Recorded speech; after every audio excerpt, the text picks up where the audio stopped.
Hi, it's Alexander Russo from The Grade. This is the Education Show, and I'm so happy to be here today with Josh Snyder from the Arkansas Democrat Gazette. Josh, welcome to the show. Thanks for having me. For people who may not know who you are and what you do, tell us who you are and what you do. I am the Learns Act reporter for the Arkansas Democrat Gazette. I have been in that position since all of June. So I guess that's about 7 months now. Basically, what that means is I am covering a big omnibus education overhaul called the Learns Act that Governor Sarah Huckabee Sanders here in Arkansas championed back in 2023 when she first came into office. And it's this big 145-page just piece of legislation that covers just about everything you can think of in education. But a large part of that is what we call education freedom accounts, but I think are often called education savings accounts or colloquially vouchers. So a big part of the Learns Act is the school choice program. So you are a special species of education reporter, if I understand correctly. Do you operate inside of an education team, or are you a one-man shop? Well, we do have a regular general assignment, a regular education reporter, and I call her regular, and she is in no way regular whatsoever. But her role is to cover education more broadly here in Arkansas. We're based here in Little Rock, which is right in central Arkansas, and so naturally, a lot of our readers are here. So some of her focus is a little bit more on the school districts here in central Arkansas, but she is really the person who covers education broadly. We And, do and also have, I'm sorry, go ahead. I was just going to say, does she have a name? Do you mind saying it? Yes, her name is Ann Lee. She's a Little Rock native who was out doing some great reporting elsewhere and recently came back home. Gosh, she's been here, I would say, just a couple months now. So she's getting herself settled in. And we do have a higher education reporter as well. His name is Ryan Anderson. He's been on the beat here covering universities in Arkansas for, gosh, I would say 4 or 5 years at this point. One of the reasons we're talking is that school choice, private school choice, education savings account is such a new and growing issue around the country. The other is that you may be, to my knowledge, you are the only statewide education reporter focused not solely, but predominantly on private school choice. Am I right that you're the only one out there, or are there several others that I haven't heard of yet? There might very well be. I'm the only one that I know of so far. I can give, dozens of examples of great reporting that I've seen on school choice from people who are probably covering it a fair amounts. Even just here in Little Rock, at the local NPR station, we have Josie Lenora, who is doing a series right now focused on the Learns Act. I don't believe I could be misstating it. I think that's going to be a limited series, but she's also spending a lot of time focused on that. And of course, I've spoken with some reporters in neighboring states who are also deep in school choice right now, and we've exchanged some questions and some discussions. But as far as I know, I haven't spoken with anybody who's reporting on school choice full time. Before we get into the substance of the School Choice Act in Arkansas and of your experiences covering it so far, I wanted to ask two more background questions. One is, Sure. what's your own educational experience as a kid or as a younger person? And also, how is this particular beat set up and funded? It's a little bit unusual, if I understand correctly. It is. In terms of just myself, I am a public school kid. I was born and raised in Glendale, Arizona, so just a suburb right outside of Phoenix. At this point, it's all pretty much connected. I was part of a local school district, went to the elementary school there till about third grade. And I will say, I was raised by my grandparents, and they opted to enroll me in a neighboring school district. So I guess in some ways I have participated in school choice as a child. And then when it came time to high school, I went back to the local public school. In terms of university, it's just, Arizona State University back home, and then grad school a couple times after that. And And I'm sorry, repeat, go ahead. yeah, how did this get set up? This additional sub beat. That's right. So we, sometime last year or the year before, began a community journalism project. I think it's something that we're seeing at a lot of local newspapers around the country now. Essentially, it's this particular position is funded entirely by contributions, as I understand it, from the public. As such, the agreement is that I'm focused exclusively on the Learns Act. And in fact, I will get into a bit of trouble if I start to deviate from that, because the understanding is, and the agreement with the community is, that this position is funded to focus on this big new piece of legislation. As such, it's a little unique in that it's funded for just 3 years, which is a lot of time to focus on one piece of legislation, but it does have a termination date on it. Interesting. The version of this that I'm familiar with are these ed labs that have been set up inside some commercial news outlets, usually foundation funded, but local foundations will fund a team from 3 to 6 people covering. You're sort of like a one-person ed lab, if I understand correctly. Right. In a lot of ways, my editors might not describe it like this, but I've always kind of thought of it as sort of a pilot project. We do have a couple other community-funded positions at the newspaper. One is business, I think, with an emphasis on the environment, and we have a sports reporter as well, who's community-funded. But we're still very much in the early stages, and I tend to think of this as us just giving this a try and seeing what we can make of it before possibly we ask for maybe funding to do something larger. Excellent. Let's talk a little bit about your experience so far. I understand that it hasn't been years and years, but still a vivid, intense experience. What's it been like having this focus?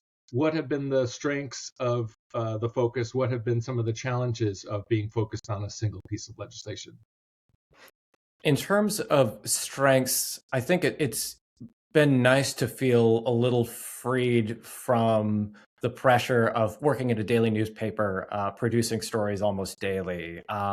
Usually, I'm writing 2 to 5 stories a week, depending on what's going on at the time. Just because we've just gotten off of winter break, and a lot of superintendents are really knuckling down and getting their next semester started. Things have been a little slower this January, but it's been nice to get a little bit of clearance from editors to say, no, let's take a little bit more time on what you're working on. We can flesh this out a little better. It's also been nice because I have the freedom to really go out and source builds in a way that maybe was more difficult when I was kind of tied to the pressures of putting something out daily. Right. That kind of segues into one of the challenges here, which is the Learns Act is just such a big, sweeping piece of education that in so many ways, just starting it and not coming from an education reporting background, it's felt a lot like drinking from a fire hose. So to that extent, I've always kind of thought of these first 6 months to maybe this first year as just a lot of shutting up and listening and learning. Because it's a 3-year position, I don't feel pressured to do all of it right now. It doesn't have to be done right this instant. We want it to be done right. And in order to do that, we have to build that understanding. And so there's been a lot of reaching out and source building and trust building, because that trust is important to really get to what people really think and how people really feel and how they're really affected by this. So that's been both a challenge and a strength in a lot of ways. That's very interesting. What would you say have been some of your successes, either successes in reporting or in stories that you've written? And what have been some things that you did in the early weeks or months that didn't work out the way you wanted them to work out, and maybe you don't do any longer?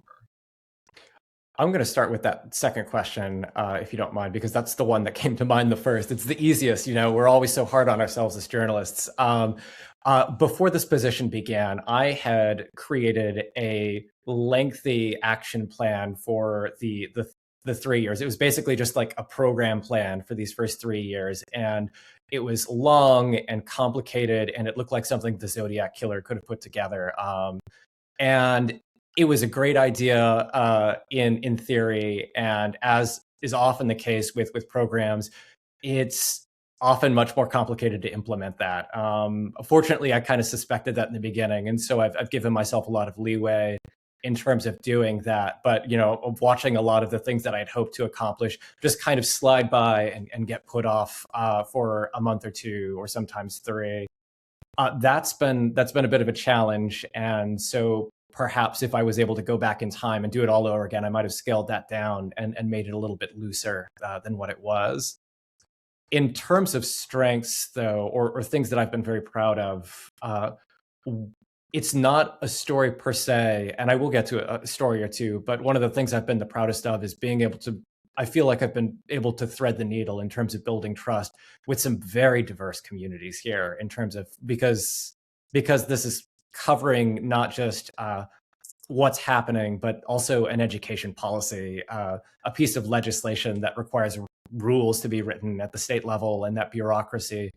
I've been able to call on some of my limited experience as a state politics reporter to really build some relationships and strengthen some existing relationships within the Department of Education and some of the folks there, which has been immensely helpful in terms of being able to get a heads up on what's happening and what's coming down the line, and also to just get some of the information that sometimes is a little harder to get. But it's also meant, of course, there's so many stakeholders. Reaching out to district administrators, teachers have been harder. Teachers is something that I'm hoping to build on as we go, just because so often it can be so scary for teachers to talk frankly about what's going on in their schools, for fear of repercussion or something happening that they don't want. Parents and students as well. And so just being able to take that time and manage to build trust in all of these different areas it's been challenging, but it's been immensely rewarding. And there's still so much work to go on that.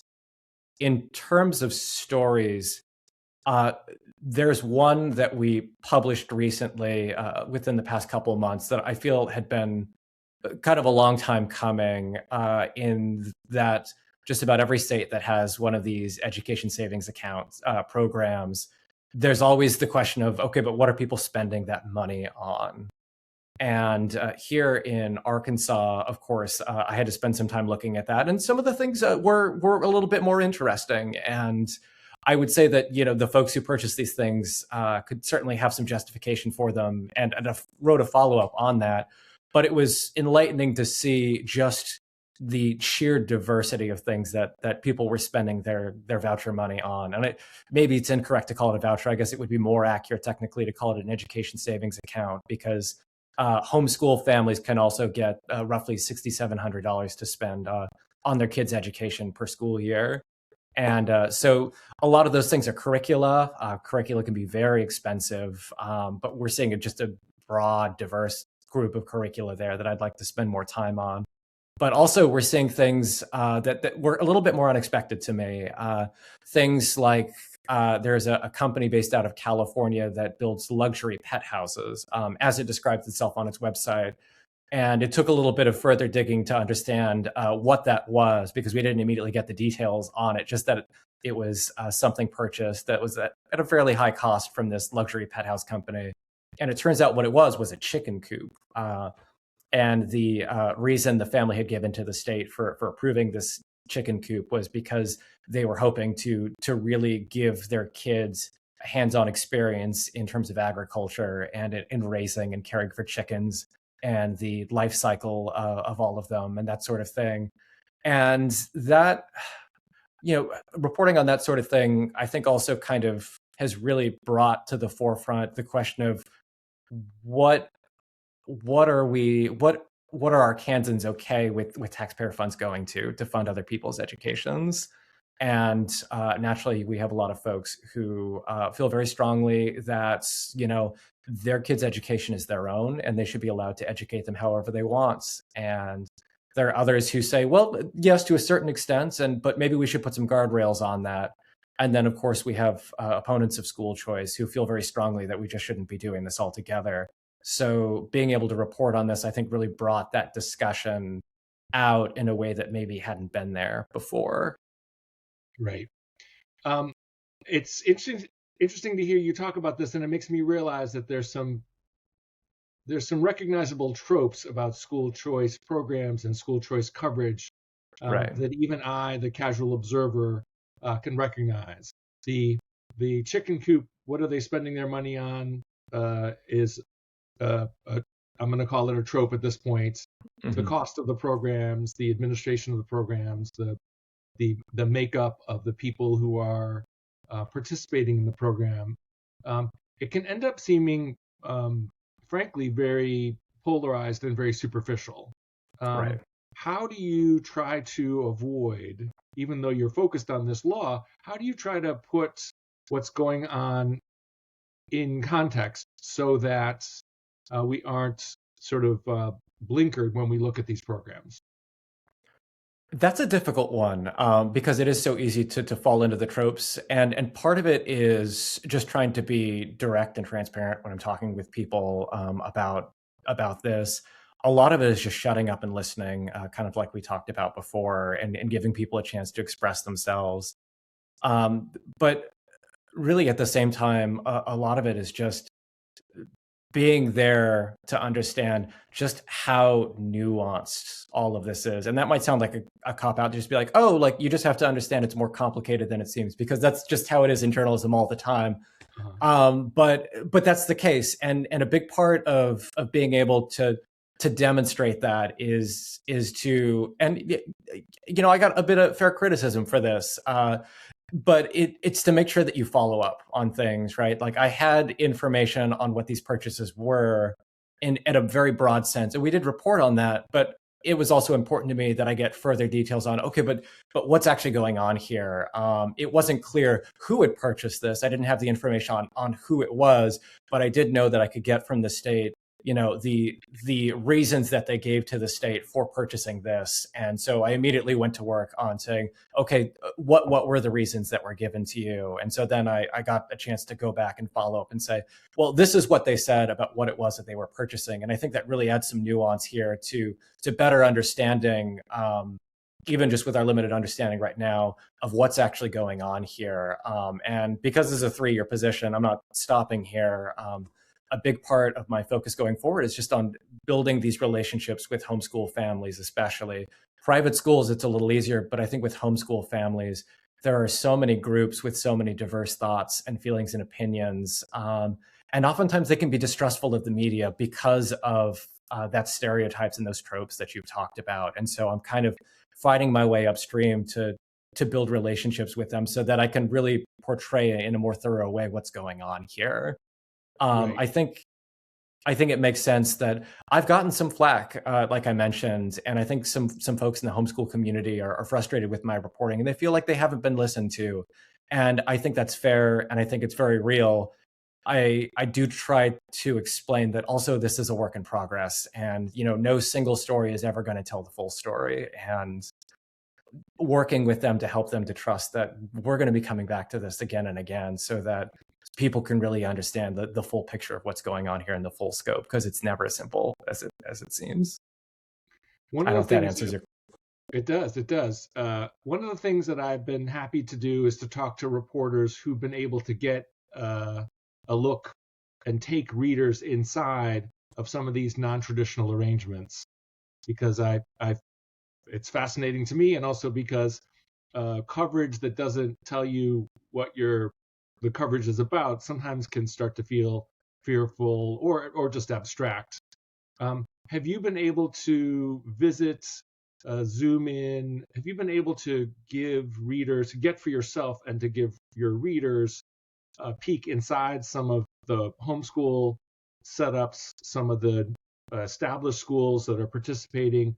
In some states, there are a lot of newly created entities that are educating kids.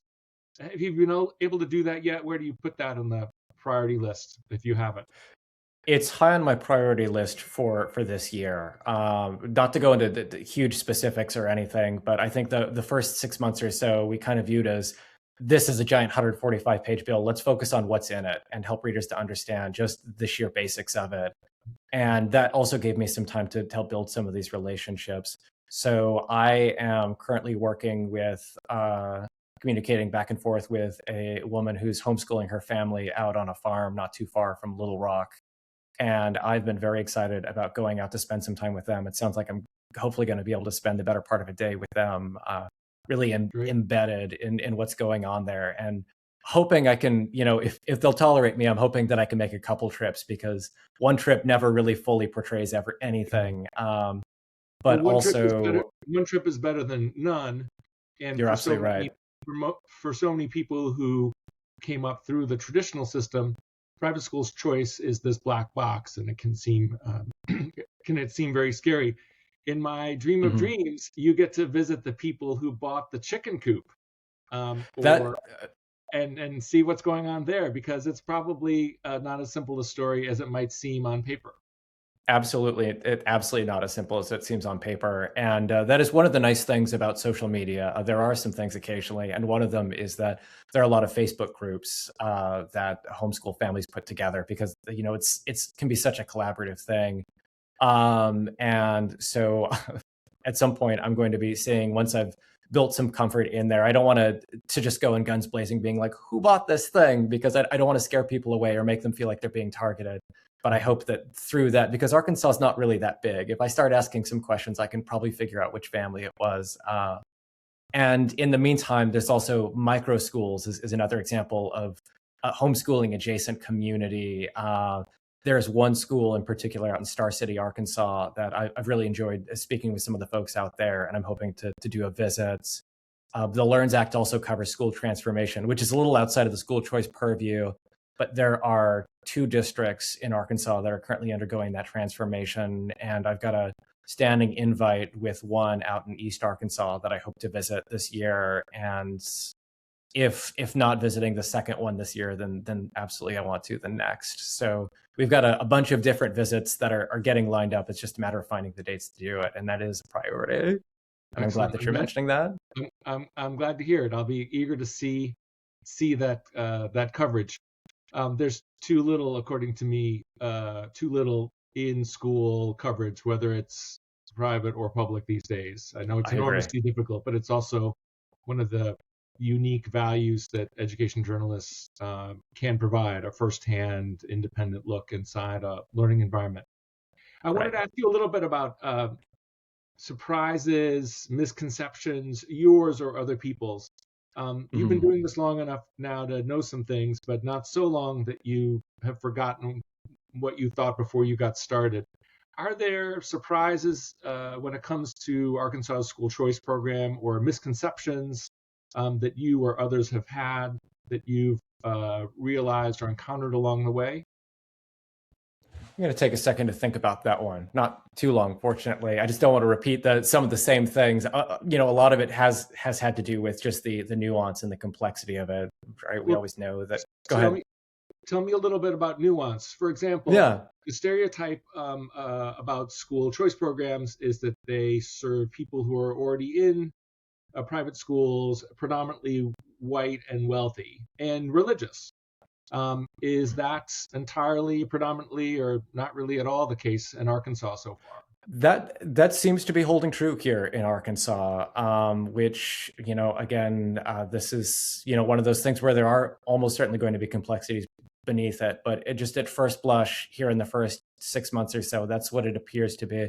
However, I just recently did some reporting on the decline of public school enrollment here in Arkansas, and it matches a lot of national trends. We saw some steady increases for a while, and then COVID hit, and we had a sharp decline. And now we saw a little bit of an increase in public school enrollment statewide just after COVID, but never anywhere close to what it was before COVID. But of particular interest has been just in the past school year, we saw the sharpest decline in terms of enrollment rates statewide that we've seen in at least a decade, and I suspect a little longer than that. Which, this is the first year of universal access to the school education freedom account program here in Arkansas. So it's easy to tie those things together. However, it's really starting to look like, with a deeper look, that there are a lot of other complicating factors at play here.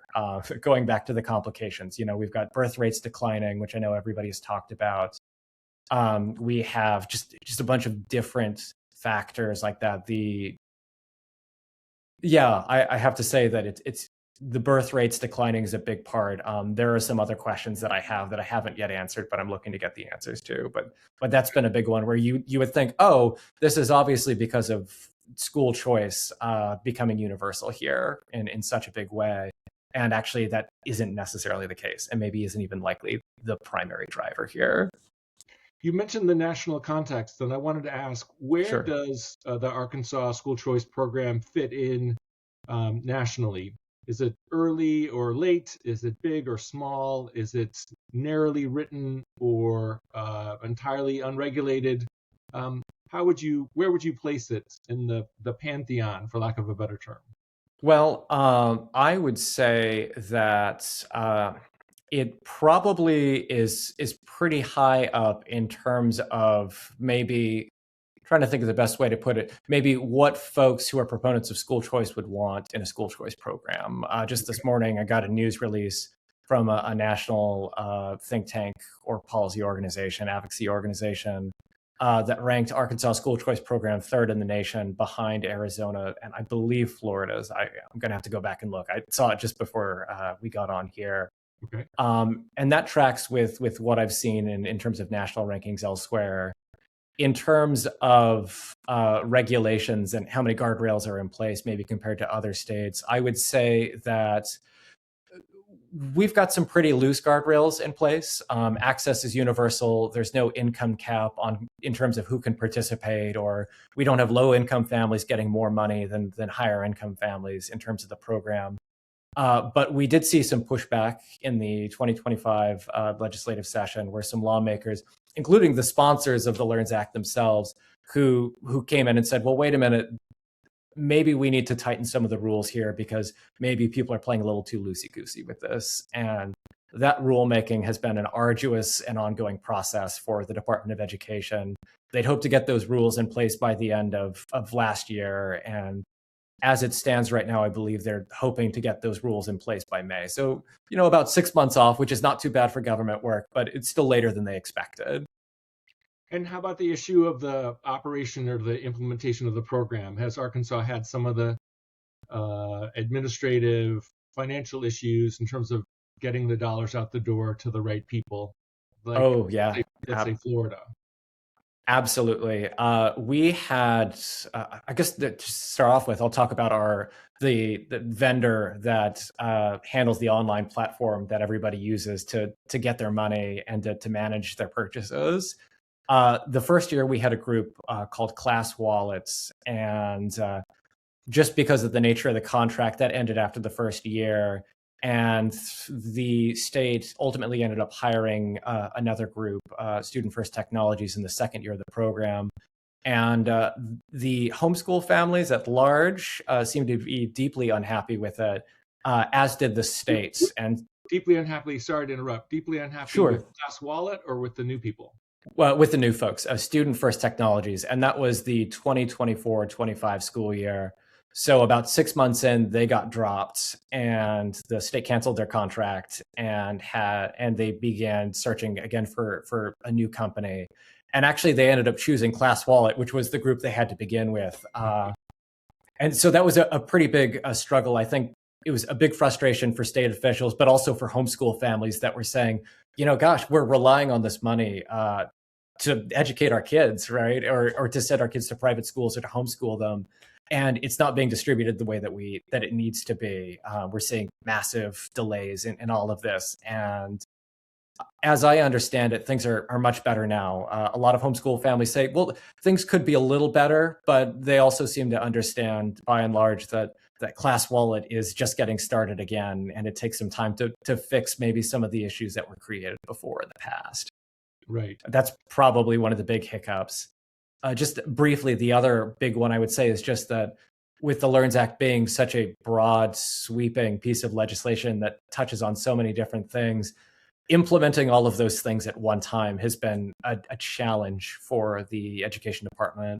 I've heard just, privately among some officials there that this would have been easier to implement if they had broken this package into separate pieces and implemented them one at a time. Instead, they're making a lot of changes all at once, which it can lead to some things being lost in the shuffle. But by and large, it's slow and steady work. Has there been one of my favorite things to do is ask journalists about journalism or journalists that they admire. Have there been other folks who've covered this topic either in Arkansas or elsewhere whose stories or whose approach you've admired? I interviewed Chandler Fritz, who wrote a story about actually teaching in a micro school in Arizona, and Rebecca Griesbach, who wrote about a newly created school in Alabama. That's my particular favorite flavor of school choice story. Are there stories or people or outlets or teams that come to mind when you think about people doing good work in this area? I remember reading last year a piece from the Washington Post, and unfortunately, I don't remember the particular reporter who worked on it. You might know them. I feel like it was a pretty big piece looking at public schools shuttering back home in Arizona. And I'll admit that a lot of it is also just because Arizona is still my home, even though I've been in Arkansas for a decade now. And I was really taken by just the amount of detail in his reporting. But I have to say that because education reporting is so new to me, and because this piece of legislation covers so much, I will unfortunately say that I've been doing a lot of very broad reading that's admittedly been more shallow than I'd like. It's reading very quickly about a lot of different things and not getting to dive as deeply into any of it as I want. So if I may, I will instead give a shout out to a book called Earth and Mind that I read about a decade ago about education and some really nifty ideas about better incorporating environmentalism into just the way that we teach our kids. And I thought it was such a fascinating collection of essays on other ways that we can think about how to educate children that it's always kind of stayed with me. Excellent. How about the other education reporters in the States? I assume there are a few folks that are competitors or counterparts. Are there folks out there covering these issues alongside you, complementing your work, or are you operating alone? I'm hoping that's not the case.